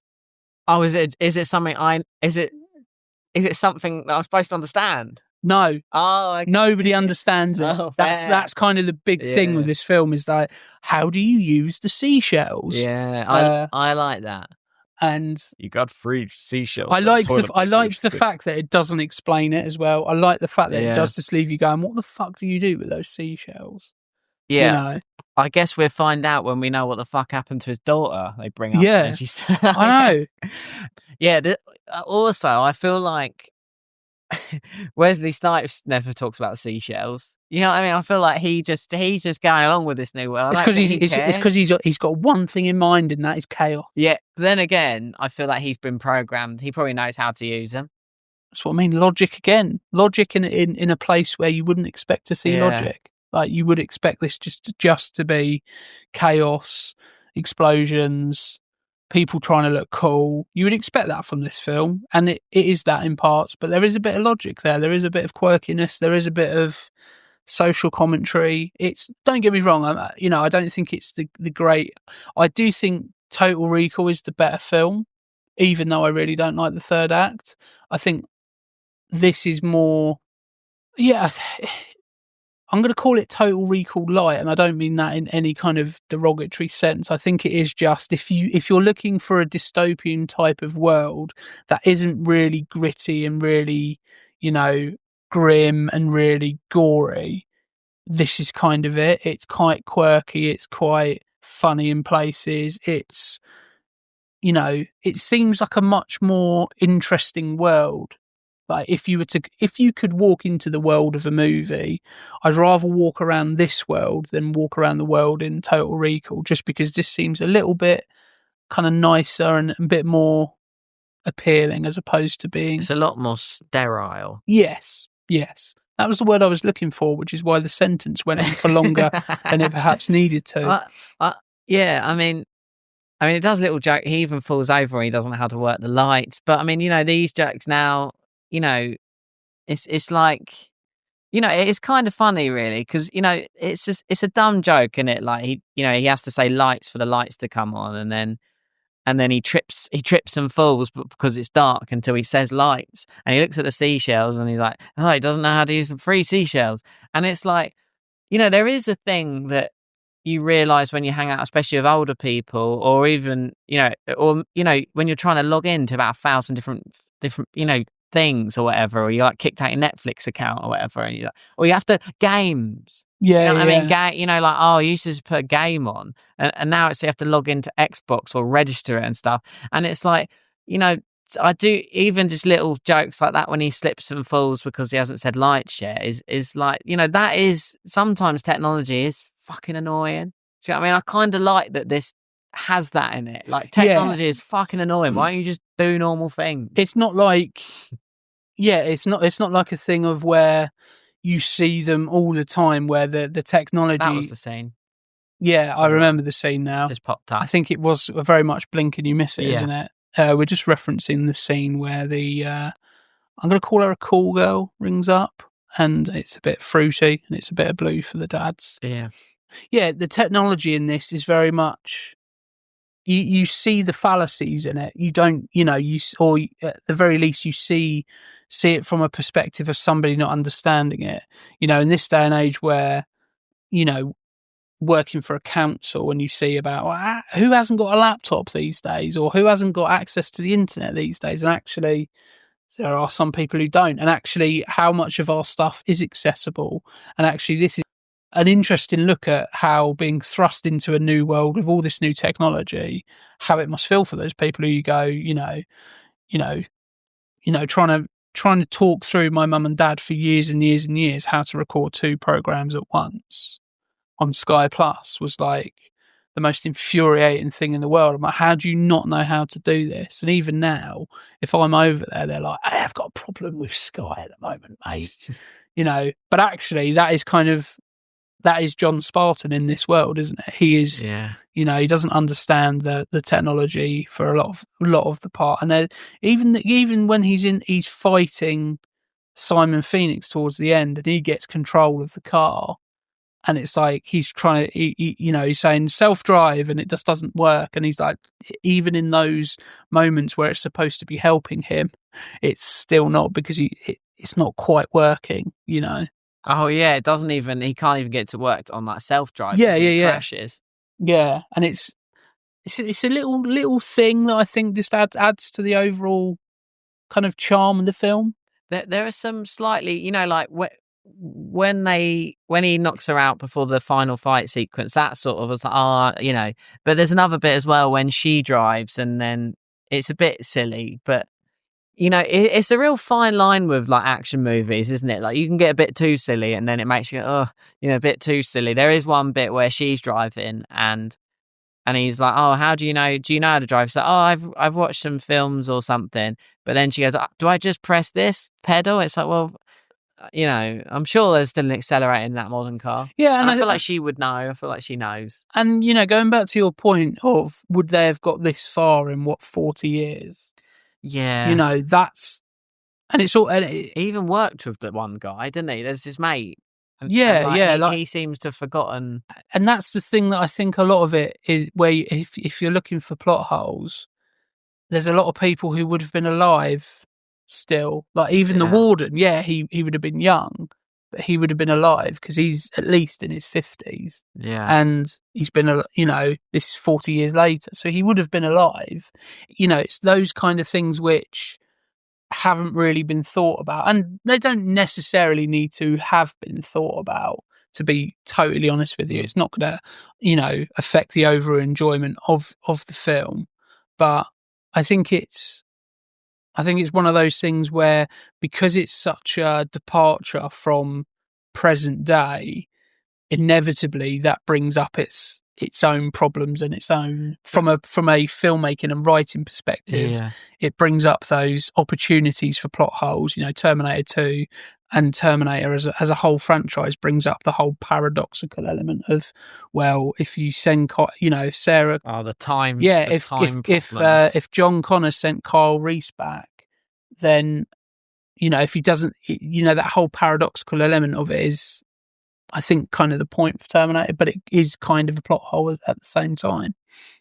I think as well, like, just get from this, given saying this film's a good movie, is, it's, technology does speed, it is accelerating, and like maybe in even 20 years from now, it will look way different to like, from like the 1910s to the 1930s compared to like the 2020s to the 2000s, because even like we have a friend called Jay, and he like what is it, he's like 22 I think, or 21, and he's like a Gen Z, and I get, we're millennials, Ryan, and then and then don't remind me, but he said like, he was like, he's like, I'm friends with quite a lot of older people at this bar, in their 30s, but so I've put my auto grammar thing on the phone again. I was like, what do you mean? I was like, what do you mean? Do you know what I mean? Because he's like, you like to feel a bit young. And he's like, when we message each other, people our age, we don't have capitals, letters and stuff really. We just turn that off. And he said, but you get a message from someone in their late 20s or 30s, and it's like got capital letters. And it's these little things that are quite massive, really. And even in the space of like a 10-year age gap. Yeah, that's like spinning me out. Yeah. Because I'm like, how can you not have capitals at the start of a sentence? Yeah. But we've come from like text talking to like, being like, like, what are you up to, mate? To like, the phone doing it for you. Like, I might as well write it properly. And then on the flip side of that, I think like people of like our parents' generation, because they managed to get to grips with the whole, you push you push the 2 button for A, twice for B, 3 times for C, and all of that. That when I text my dad, every now and again, he'd just text back saying K. Because he's still doing, and I'm just he's like, still on that. You've got a whole fucking keyboard now, mate. Put a fully formed sentence. But those nuances and those difference between generations is staggering sometimes. And you probably could have had that a little bit more in this. Like you probably could have had that. It doesn't explore it that much because obviously Zachary Lamb is the oldest he's the pilot from the beginning, so he knows John Spartan anyway. So it's a thing of he's that kind of character anyway, but you could probably push that a little bit where they kind of know a little bit more about that world because they were living it and they know about it. A bit like if you have a conversation with our parents here, but like the amount of times my dad said, yeah, well, back when before the decimal came in, that's what you done. You had your shillings and all of that. And to me, it's like different language, mate. What are you talking about? Yeah. And it will be to our children and the next generation when we say stuff like, oh yeah, you used to have to get off your seat and put the DVD in. Yeah. And they'd be like, what do you mean? You didn't just think and it happened, so. Yeah, I think so. From this movie's perspective of being a small time jump, it's kind of like that in a way. Like I feel like you're right. It opens it up for potholes, and I felt that watching it. I was like, hold on a minute, like you know what I mean? I was like, it seems a bit ridiculous, but actually, I think it's kind of cool. It's to its credit more that generally, does the world here feels sometimes more. The Total Recall moments, there's some moments where even before they go to Mars, probably before they go to Mars more actually, the world feels super lived in. And I guess it's not going to feel as lived in because it's a utopia, so it's all a bit cleaner and stuff. And maybe just utopias just feel a bit less relatable to us, do you know what I mean? But I don't know, if it feels a bit, does it feel as like lived in and living and breathing, say, as like the Total Recall world? I don't know. I think it kind of does, actually. Well, that's the interesting thing because I think, making the link between sort of good depictions of future worlds or different worlds and bad depictions that's kind of a lot of the time the difference, isn't it? If you convert this into games, they often say that Grand Theft Auto as an open world is great. They don't say because it's lived in, but because there's lots to do. It feels very real. There's lots of characters in there. There's lots of difference in people, difference in type. Whereas those GTA knockoffs are worse. Ubisoft games, are worse because they don't feel lived in. It's just an open world with not a lot to do. Yeah, and I think that's the difference here. Is that this is a very, very good, strong world. It feels very real and when I say real, it feels very believable. Like I could see this. Not entirely believable, but generally speaking, I can see this being the case. And the difference and the contrast between the underground subterranean people and the people up top in San Angeles is night and day, quite literally. And I think that probably is quite similar just in everyday life anyway. Like you go to some places. I think like London, for example, and New York, like you'll be in somewhere like Times Square or, in Trafalgar Square where it's like it's hustling and it's bustling and everything looks, pretty crisp. Clean. Well, maybe not clean, but like, the technology, I'm thinking of like. London, yeah, you're right. I'm thinking of the, the big like LED displays and everything's very bright and it looks very, cosmopolitan. And then you walk 2 streets and it's like, oh, there's loads of bins that haven't been emptied in a couple of weeks. And, there's graffiti all over here. And it feels very much like that. It makes sense to push it underground, and I think it works. If you are going to get rid of it, then let's have it in a place where nobody's going to go.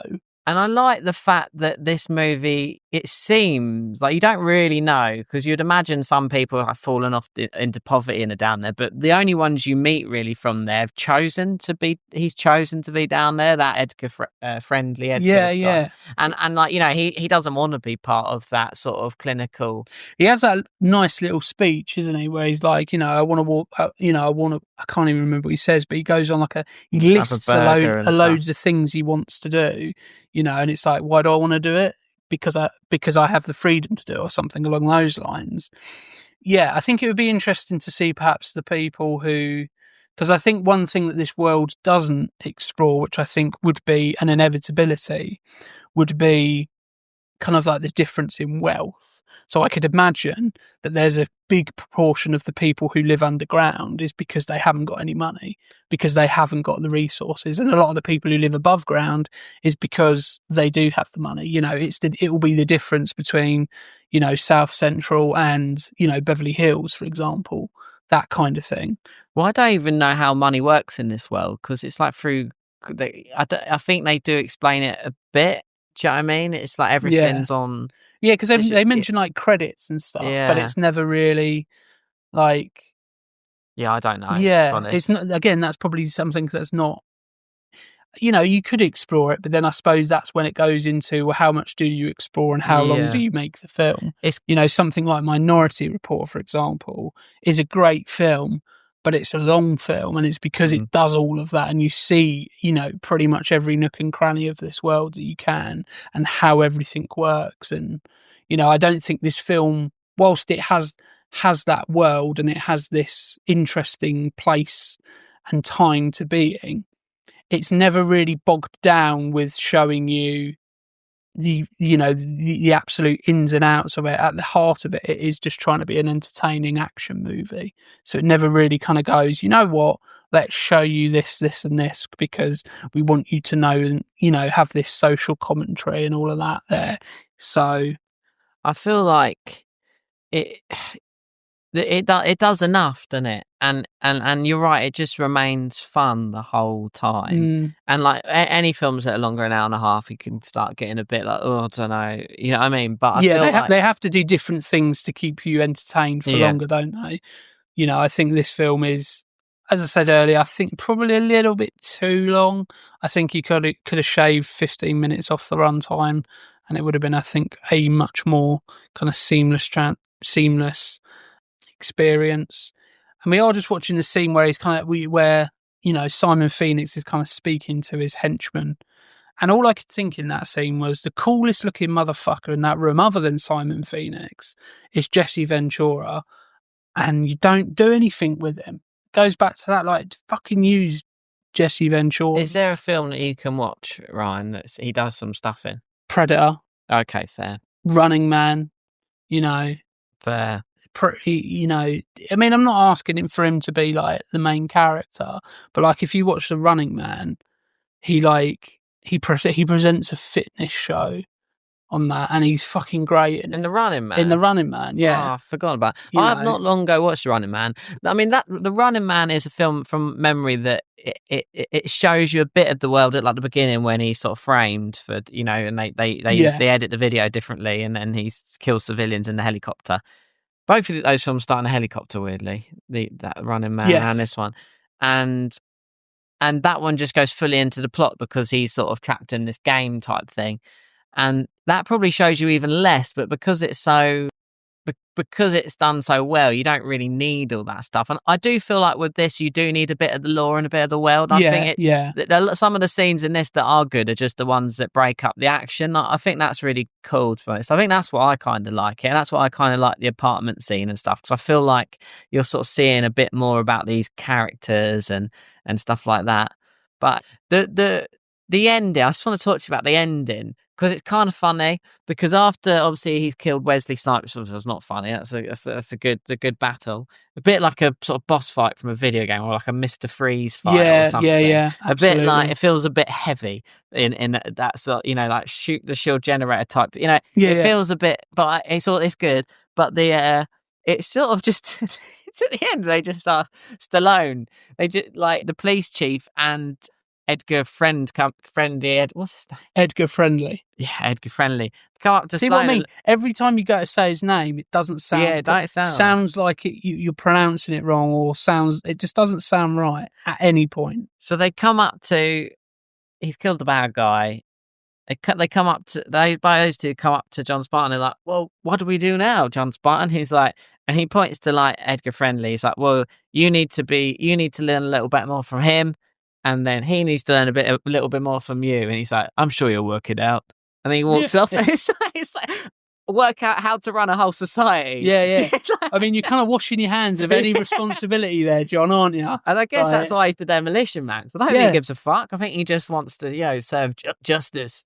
I mean, the one thing I would say is it is called Demolition Man. And whilst, he does cause quite a lot of destruction, it isn't really like considering it's the name of the film and it's like pretty much the whole reason he gets frozen is the fact that he just goes in and doesn't really, kills those civilians in that building, even though he didn't, which is revealed. Considering that, it is a bit of like a thing that isn't really like spoken about that much. Yeah. Like it just feel like, oh yeah, they call him Demolition Man. Why? I don't know. You know what I mean? It feels like something that should have been explored but hasn't been. Like it just, or maybe not explored, but it feels like a plot point that should be more of a plot point. Because they pretty much accept pretty quickly that, oh yeah, he's John Spartan, he's Demolition Man. At first they're like, we're not getting him out of cryogenic freezing. This is how we run things here. And then within probably 5 to 10 minutes, it's like, oh yeah, it's fine. This is like one of those songs where you can't find the song because it's got a different name. Yeah, there's one song in particular, "Rainy Day Woman" number 4 and 13 or something. I don't know, a bit by Bob Dylan, and it's the song that goes, "Everybody must get stoned. They stone you if you try to go to the." That song in any other album would just be called "Everybody Must Get Stoned." You know what I mean? I'd have to, but this it feels like one of those moments. So I do actually think that as well. I think that's partly why I go, "Oh, is this that one?" But I won't ever do that again because now I've seen them all over the last couple of years. I remember all of them quite well. But yeah, but that's kind of fun though, because if you had to rename it, what would you rename it? I don't know, but I feel like I feel like it would be in the kind of Running Man or Total Recall kind of vibe where it makes a comment on the world, or it's something that happens in the world. Because I've got a name for it. Okay, go for Controversial though. Okay, Frozen. I mean, you'll get a load of like mums and dads with their kids coming along to watch it, thinking it's going to be about a snowman. This would have beat that to the box office. Just Frozen, because they're frozen in time. Yeah. They come out, or Ford, like THAWED, because they both Ford out. Like there you go. Or maybe Phoenix. No, not Phoenix. Maybe. I don't know. What would be a cool name to try and make it cool? Maybe The Tales of John Spartan or something. Number 1. That sounds like a subtitle. Yeah, it does. Yeah. A bit like when you get a Knives Out mystery. It feels like one of them. Yeah. I don't know, but it feels like in the earlier drafts of the script, the whole Demolition Man thing was more of a point, was more of a emphasis on it, because it does just kind of feel very much like. Like when you're at work and you get those people who try and give people nicknames and it never really sticks. It's kind of like that, where you kind of go, "Why did you call him that?" And it's like, "Oh, because of this." And you're like, "Oh, right, okay." The tapper. Why? He keeps tapping his mouth. Well, he's always tapping, isn't he? I've never noticed that. Well, you will now. And then it's just, I never did. Don't get me wrong, it makes sense, but it is a bit like nobody is reacting to the fact that he's the Demolition Man. Do you think the missing link here is the daughter? Because you'd have to give that one extra, because that would be adding the daughter in. He's reunited with a daughter who's grown up, would add quite a different vibe to this movie. Like, it would add a different element in it. It would have to be a totally different movie, I think, because it would weigh heavy on him. And like what you said, nothing really weighs that heavy on him in this. Really, no, he seems like a fairly carefree. But all she would need to say is, "Well, you're the Demolition Man, aren't you, Dad? Yeah, not Not only did you wreck the city, you wrecked my life. Yeah, and Mum's life. She was broken without you, Demolition Man. Yeah. I think maybe that might have been where it was. Yeah, and my dollhouse when you came home drunk. Yeah, that kind. Yeah, resting your rifle on it. As I say, I don't have a massive problem with it being called Demolition Man. But is his T-shirt even ripped here? I mean, it is a little bit. That's the tiny smallest bit. rip, but needle and thread would sort that out. I mean, yeah, needle and thread would sort that out, but I mean, he is really, really sort of fit in this, isn't he? Like he is like, I mean, like he's in a good peak performance of his. He just looks insane. I mean, there's a reason why I think he decided he had no problem doing that cryogenically freezing scene, because he's like, I've put a lot of effort in the gym, so let's show that on camera. It is insane, but all in all, I think. I know we've compared this a lot to Total Recall. I know, personally, I actually prefer this one. I think 'cause it's a bit lighter, but I kind of think Total Recall is the better one. But I prefer this one. I just have a little, I don't know why. It's just a funny. I really like. Wesley Snipes' I think a lot of the time it goes back to kind of like an element of nostalgia. Like if you watch this more as a kid, you probably would enjoy it more. And actually, more often than not, sometimes the better films aren't the films you enjoy more. Yeah. Sometimes it's like, well, that's a fucking great movie, but I don't really want to watch it. I just want to watch something like this, which is a bit more like with this one, you can kind of jump in and out of, and it still be, okay, you may not quite understand the joke, or you may not quite understand the reference or whatever, but generally speaking you can kind of jump in and out of it, whereas I feel like with Total Recall you probably would miss a lot more. You would, I think. I feel like I mean, let's compare it to something else, because maybe it's just unfair, and I think I do. I think I am, after watching this one once every so often, I am a bit done with it maybe, and I think maybe that does say that Total Recall I wouldn't mind.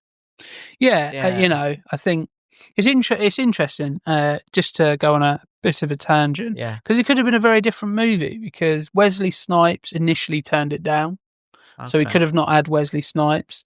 They originally didn't have Sandra Bullock. They had Laurie Petty, who actually filmed a couple of scenes, but I think it didn't quite work, and then they got Sandra Bullock in it. So it could have been a very, very different film. Obviously, casting makes all the difference. And Wesley Snipes in this, I didn't quite realise how iconic his look is. Yes, the dungarees initially. So the dungarees and the orange top, and also the bleach blonde hair and the multicoloured eyes. So people will probably make links to Dennis Rodman, the NBA basketball player for the Chicago Bulls. So Dennis Rodman. So interestingly, Wesley Snipes hated that look, which I don't know why he hates it. It looks fucking awesome, but Dennis Rodman loved it and kind of adopted that look, and then ends up being in a film called Double Team with Jean-Claude Van Damme. Oh God, is it one where he's got a twin? It's not that one, is it? No, I don't like where he fights himself. No, I think I've seen it, but it's called Double Team, and he basically is like a poor man's Simon Phoenix. He kind of has the blonde hair, is kind of karate guy kind of guy, but obviously it's Dennis Rodman, who I don't think knows karate, so it looks a bit janky. And generally speaking, that film isn't a touch on this anyway. It's not. I don't think it's any way, shape or form similar, but it's just interesting because I kind of was like, oh, he looks like Dennis Rodman in this, and actually it's like, no, Dennis Rodman copied that look. Oh, fair. But because I just knew Dennis Rodman from wrestling and stuff like that, and just for some reason knew him more because, as I say, never watched this movie up until recently. So I just found, I always find it really kind of interesting when you find out where those references are to things and where those, where things started. So, that look is one of them, what I said earlier about Untouchables and that, the pram and the stairs at the train station scene. But I'm just going to pull some kind of focus to the crew, because it's no surprise really that this film made a lot of money and was quite a success. Maybe not a success for maybe not critically one of the best ever films made, but it was still a success. So we had the director, who is Marco Brambilla, who I think this is probably his most notable work. Another film he worked on was Excess Baggage with Alicia Silverstone, but other than that, kind of it's Demolition Man, really. We've got Daniel Waters, who's the writer of the story and screenplay, who has worked on films like Heathers, Batman Returns, Hudson Hawk. So, established writer. We got Peter M. Lenkov, also wrote screenplay, who probably most people would remember him from this, but he's worked on what I would call those kind of quite bad CBS TV shows, remake shows like Hawaii Five-0. Okay. The remake, not the original. Robert Renu was another writer. Again, Falling Down is probably his most notable work, even though he's uncredited for that. But, it's quite widely known that he works on Falling Down. Does make me laugh, so I feel like it's got some good... It's got that, and much like Falling Down, it has that social commentary kind of running through it. Joel Silver, who perhaps is the most notable name on the film, Die Hard, The Matrix, Lethal Weapon. He's kind of a massive, massive name in the producing field. Alex Thompson, the cinematographer, Excalibur, legend, Cliffhanger. Cliffhanger is a film that I've never seen, and I don't know why I've never seen it, because I always look at it and go, you know what? Yeah, that looks great. I think it's one of those films that is only on streaming for a little bit and then just goes off, and then I'll watch that at some point, and then it's not on there anymore. I think it used to be on a lot, because I've seen it a lot. I know, and it is one. And I think when it was on a lot, on the TV, I was firmly in that, that's a Stallone movie. I'm not a fan of Stallone. It's a good name for a movie. And that's obviously got Craig Fairbrass, early role in that, John Lithgow. So great names I say great names. Craig Fairbrass is a bit of he's, what's his name from EastEnders? Craig. No, he's not. Who's Craig? He was somebody in EastEnders, and now is in the Rise of the Foot Soldier films. You would recognise him if you saw him. Yeah, I'm terrible with names just in everyday life. The editor was Stuart Bard, Superman, again Lethal Weapon, Casino Royale. So it's no surprise that and obviously we mentioned David L. Snyder, who production designer for things like Blade Runner, Whole Nine Yards, Bill and Ted's Bogus Journey. So it's no surprise really that this film is well made. Even going back to the kind of the world itself from a visual perspective and from a production perspective, sometimes you can see the seams and you can see the fact of, that is just that, I think the classic one is, I think the Phantom Menace, one of the devices in that, I think is just an old dictaphone, and they've just put the comlink. Yeah, I think it was a well-known Casio dictaphone, but they just made it look a little bit futuristic by putting something on it. Here it feels like everything was made bespoke, and the cars themselves actually. Yeah, do you know about those? Because they look very cool. So the cars are all concept cars. Oh, wow. So they managed, and they didn't even have to pay for a lot of it. Wow. For 50 of these concept cars from, I think, Ford and I think Dodge as well. So they look quite futuristic, because they kind of are futuristic, because they're the cars that people were making going, this will be the car of the future, and then it never gets made because it looks ridiculous or it doesn't work or whatever. So actually, from that perspective, it doesn't just look like this is an old Ford Mondeo that somebody's put a bit of plywood on the bottom to make it look futuristic. Yeah, and there's a lot of car scenes in this. I think that this film it's not afraid of being just out in the streets in those scenes, and obviously because they got those good cars, and I feel like there's some massive set pieces inside, but that there's actually the outside bits are really good, really. And it's quite surprising because for a film which is obviously set in the future, and I know that David L. Snyder said about trying to pick the right locations for some of the exterior shots was quite difficult, because there was only so many places that had the right aesthetic for the world. But actually, there is an awful lot of exterior shots, and it doesn't feel like, okay, 90% of this film is on a movie set. I think maybe that's the difference between, like when you get to the Mars, and it obviously has to be, when you get to Mars in Total Recall, you feel like you're locked into that Mars-looking set, and it's obviously, I don't know what's going on about it. They run around the whole thing. It's insane.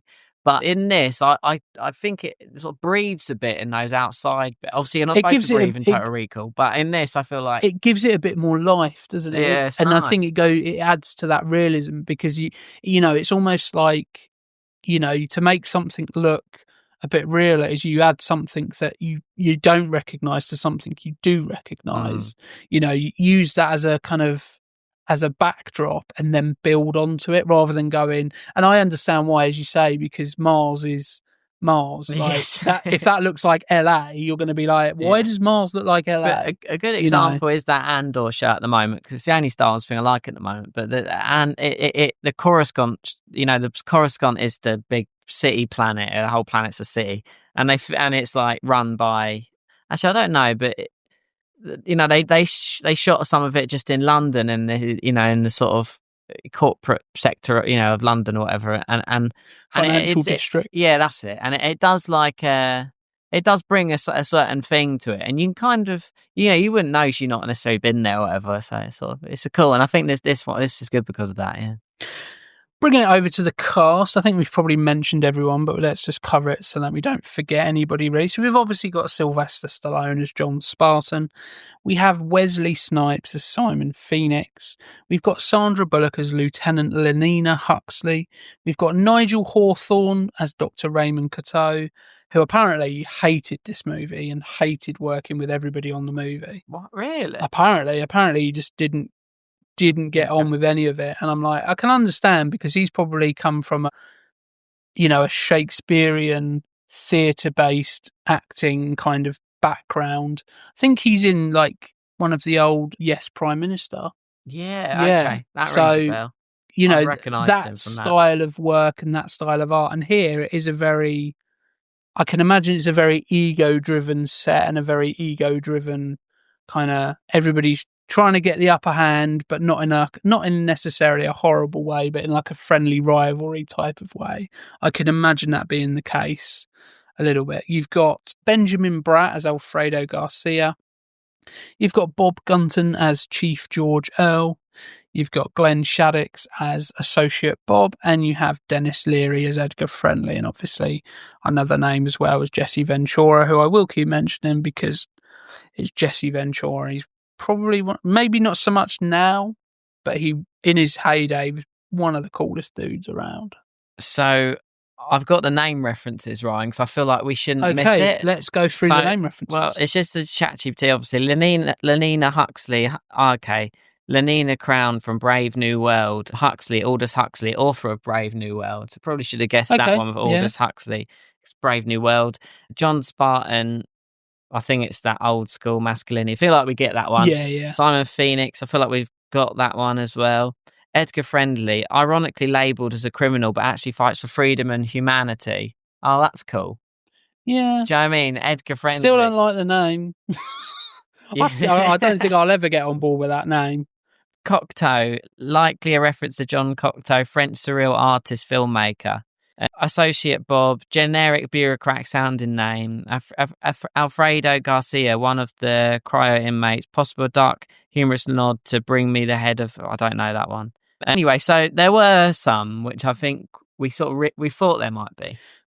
And that's the thing. Sometimes sometimes those things will go over your head if you don't know them. Yeah. And maybe they're just like almost like Easter eggs, where if you know, but if you don't, it doesn't really matter. I feel like Brave New World, Aldous Huxley is something. Yeah. Now you say that, I'm like, oh, of course, Aldous Huxley is a name I recognise. And actually, I didn't make the links because I watched a documentary where they mentioned Brave New World by Aldous Huxley, and I was like, oh, okay.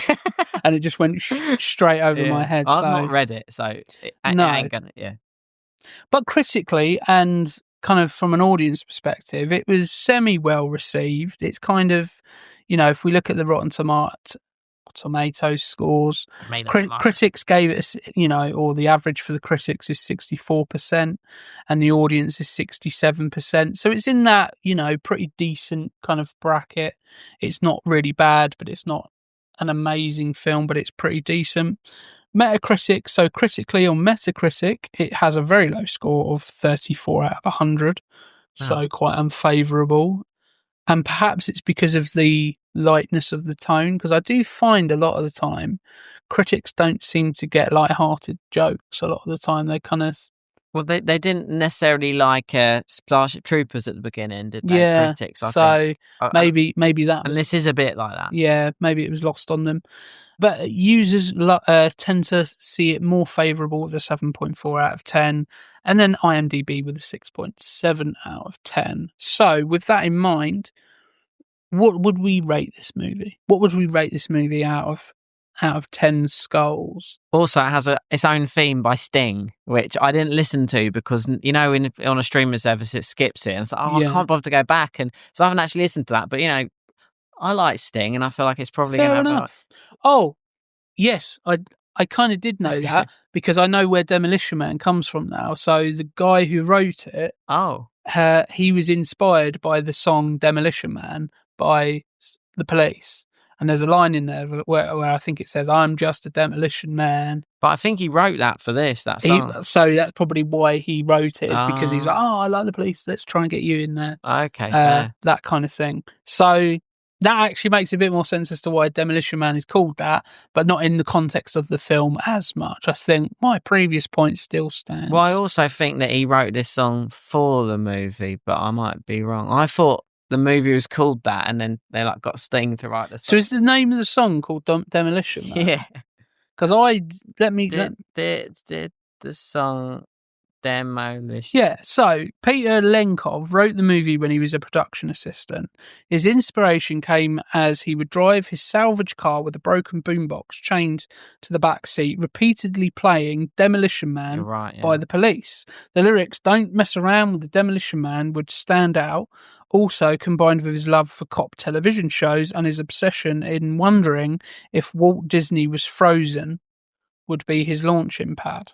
So that's obviously why they've got I presume it is Demolition Man at the end of this thing, because I totally missed that. It was at the end of the movie as well. You're right, Ryan. Obviously, the song existed first, and he wrote it originally for Grace Jones, and I've seen her play it live at fair enough. Festival, and it was very good. Fair enough. Out of Bones, then. Every time it's skulls. Oh, yeah. It's not bones, it's skulls. Okay, yeah. I mean, it doesn't really matter. It's kind of an arbitrary thing anyway. Yeah. But it just gives the listeners kind of a general idea of where we would score this. So I'll kick us off. I'm going to give this kind of in that same bracket as what the audience scores are saying. I'm going to give it a 6.5 out of 10 skulls, which for me means it's not a terrible movie. It's not necessarily a great movie, but it's an enjoyable movie. This would get a 7 on my thing for the cool, just for Sylvester Stallone and stuff like that. But I'll give it 1 point for nostalgia value, like personal thing. So 8 skulls. That makes sense. Yeah, I like cool. This one. So that averages out at about 7.5 out of 10 skulls. So that's what we rate it. So further watching, I think we've obviously covered a lot of things, but I think there's a couple which haven't necessarily mentioned. So I know I have mentioned Tango and Cash. Okay, yeah. But that's one that you got Cliffhanger on there. Yeah, too. Cliffhanger. So I recommend it, even though I've not seen it, but I think people would like that based on what I have seen of the movie. Obviously, you've got Judge Dredd, which I think is a bad movie, from what I can gather, having not seen it. But I think the reason I've seen it is because it looks a bit more janky than this does. Yeah. But if you do like the world of Judge Dredd... I love Judge Dredd. Go watch Dredd from 2012 with Carlo Urban. That is a great movie. And the fact that we haven't got a sequel to that is absolutely is a travesty, because that is such a good film, Dredd. I also prefer the old Judge Dredd to this as well, just to let you know. I don't know if You prefer Judge Dredd to this? Yeah, I love Okay. Judge Dredd. Well, I'm going to have to watch Judge God. Dredd now, aren't I? Have you not seen Judge Dredd? I haven't. Oh my God, man. I love As Judge I say, a lot of Dredd. Stallone You're films crazy. I haven't watched You're because crazy. I was a Schwarzenegger guy. Yeah. So I would tell you my recommendations or further watching, but I would rather leave this on a cliffhanger. okay, I see what you done there. Yeah. Wink, wink, nudge, nudge. A terrible joke. Thanks for tuning in to another episode of Bury Our Bones with Cinema. We really appreciate you joining us as we deep dive into the world of film. Be sure to follow us on all of our social media pages to stay informed. You can find us on YouTube, TikTok and Instagram at Bury Our Bones with Cinema. You've been listening to Jimmy Murphy, Simon Keet and Ryan Etherington. We will see you next time for more cinematic discussions and hidden treasures. Until then, don't forget to keep your bones buried in the world of cinema.